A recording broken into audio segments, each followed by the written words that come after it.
The solution to climate change is American innovation. We have to get beyond the idea first that we need to choose between a clean environment and a strong economy. We all want cleaner air and water. We all want jobs. They don't have to contradict each other. When we frame the debate as a conflict between an economy and the environment, we just talk past one another and we're not realistic about our own history.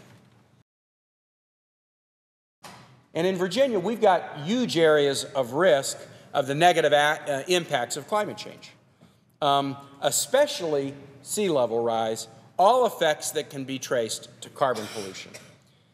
The Hampton Roads area of Virginia is the second most populous part of our state, 1.6 million people, and it is the second most vulnerable community on the East Coast after New Orleans, the eastern half of the United States, to sea level rise.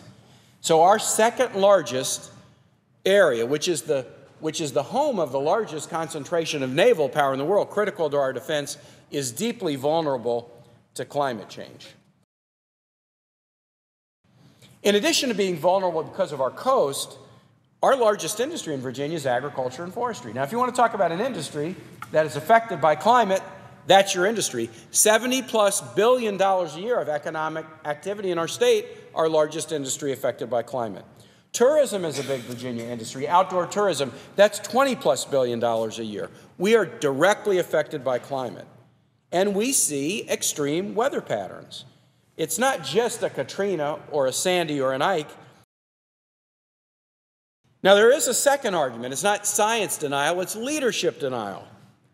These folks may not deny the climate science, but they deny that the U.S. can or should be a leader in taking any step. They say, look, even if we reduced U.S. emissions to zero, it wouldn't offset world emissions unless China or India did something, and so let's just not do anything.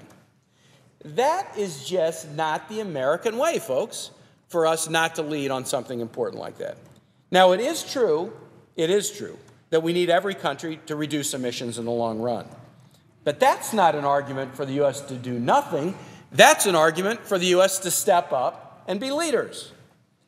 You know, part of leadership is sending the right signals into the market at the right time. That's one of the reasons why I think it would be a very good thing if the president rejected the proposal to expand use of tar sands oil in the Keystone Pipeline program. We ought to send the right message right now. That's one of the most powerful things we could do in our country and beyond to show that we're going to be leaders. It's very difficult to lead and impossible to get people to follow if you're not willing to take a step as the most powerful and innovative economy in the world. This is my punchline on what we got to do. We've got to do everything cleaner tomorrow than we're doing it today. Everything cleaner tomorrow than we're doing it today. We'll have fossil fuels with us for some time, and we won't bring emissions to zero anytime soon. But just because we can't immediately go from 6 billion to 0 tons of CO2, we can't rest in our effort to reduce our CO2 every day a little bit more. On fossil fuels, we've got to take any progress we can that replaces dirty with less dirty, even if it doesn't get us the whole way. Over time, the portion of our total energy footprint that's carbon-based will get smaller, and as we develop more non-carbon alternatives, and it will also get cleaner as we reduce carbon-based energy emissions with better technology.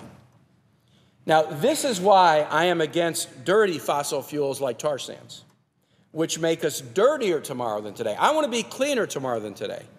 Tar sands oil is about 15 to 20% dirtier than conventional oil. Let's not be dirtier tomorrow than today.